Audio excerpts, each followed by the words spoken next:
Karibu sana na furahi umefika kwenye video hii. Kabla hatujaonana, ningependa kushirikisha kidogo kuhusu mimi na safari yangu.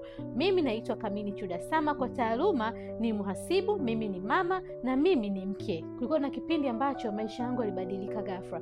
Moto uliunguza nyumba yetu, baba yangu alipoteza kazi na kwa muda mfupi sana nilipoteza kila kitu, hata mahali pa kuita nyumbani. Tulihamia kwa ndugu, tulikuwa na shukrani, lakini maisha yalikuwa ni magumu na yasiyo na uhakika. Baadhi ya ndugu zangu walisitisha masomo na wengine walilazimika kutafuta kazi ili kuweza kuendelea na elimu. Nilianza kufanya kazi mapema kuliko ilivyotarajiwa, si kwa sababu nilikuwa tayari, kwa sababu ilibidi nifanye hivyo.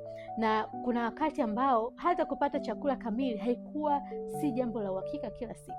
Changamoto hizi zilinijenga, zilinifundisha uvumilivu, lakini pia zilinifundisha kama nataka maisha bora, lazima nijisimamie na kujijenga mimi mwenyewe.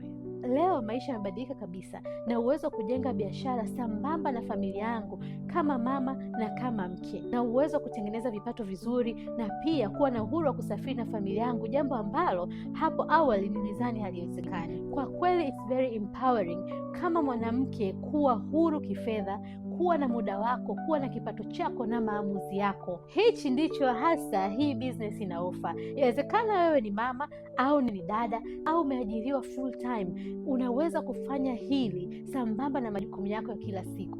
Nipo very excited na nina furaha for our next meeting. Nitakuelekeza kwa undani jinsi gani unaweza kubadilisha maisha yako na kutumia mifumo na zana ambazo zinakuwezesha kuweza kujenga biashara yako kwa njia ya mtandao ukiwa popote kule.